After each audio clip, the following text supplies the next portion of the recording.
टोपी शुक्ला। इस कहानी में दो बच्चों के बचपन का वर्णन किया गया है। एक बच्चे का नाम बलभद्र नारायण शुक्ला है और दूसरे का सैयद जरगाम मुर्तजा है।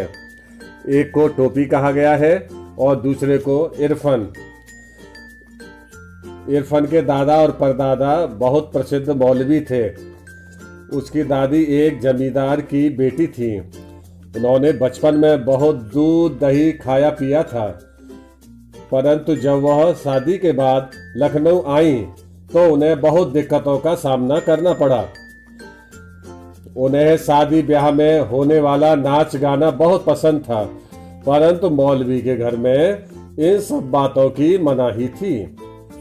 इरफान की दादी ने अपना यह शौक इरफान के पैदा होने पर पूरा किया, क्योंकि तब तक मौलवी साहब अर्थात इरफान के दादा का देहांत हो गया था। इरफान का लगाव अपनी दादी से सबसे अधिक था।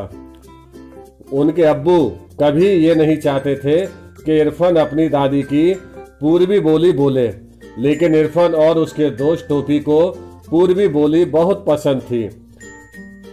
टोपी एक हिंदू परिवार का था और उसके दो भाई थे। टोपी के पिता एक प्रसिद्ध डॉक्टर थे। एक दिन टोपी ने बैगन का भरता मांगने के लिए इरफान के घर से सीखा शब्द अम्मी अपने घर में बोल दिया। उसके घर में मानो तूफान सा आ गया हो। उसे बहुत मार पड़ी। टोपी को अपनी दादी सुभद्रा देवी बिल्कुल पसंद नहीं थी, क्योंकि वह बहुत कड़क स्वभाव की थी। टोपी पर अक्सर डांट पड़ती रहती थी। कभी उसका बड़ा भाई झूठी शिकायत लगा देता था तो कभी छोटा भाई कापियां फाड़ देता था। टोपी अपना सारा दुखड़ा इरफान के साथ ही बांटता था। 10 अक्टूबर 1945 को इरफान के पिता का ट्रांसफर मुरादाबाद हो गया। टोपी बहुत अकेला हो गया और उसने कसम खाई कि अब वह कभी किसी ऐसे लड़के से दोस्ती नहीं करेगा जिसके पिता का ट्रांसफर हो जाए। टोपी एक दिन फिर उसी सरकारी घर में चला गया, लेकिन अब वहां दूसरे कलेक्टर का परिवार रहने लगा था। कलेक्टर के 3 लड़के थे, लेकिन तीनों लड़कों ने टोपी को घास तक नहीं डाली, बल्कि एक लड़के ने तो टोपी को अपने कुत्ते से कटवा दिया और टोपी के पेट में 9 सुइयां लगी।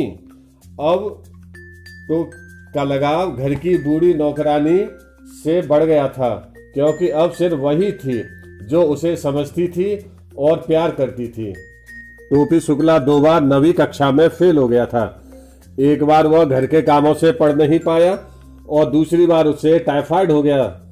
घर और स्कूल में सब उसका मजाक उड़ाने लगे। स्कूल में तो अध्यापक कई बार उसके नाम का उदाहरण देने लगे थे।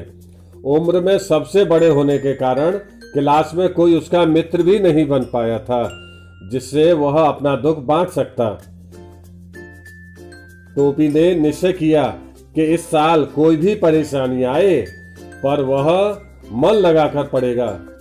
उसी वर्ष उसके पिता चुनाव में खड़े हो गए। इस बार फिर से टोपी के लिए घर का वातावरण पढ़ने लायक नहीं रहा। पिता तो चुनाव में हार गए और उनकी जमानत जब्त हो गई, परंतु इस बार टोपी 3rd डिवीजन में पास हो गया। सुभद्रा देवी ने व्यंग भरी बाणी में टोपी को तीसरे प्रयास में तीसरी श्रेणी में पास होने की बधाई दी।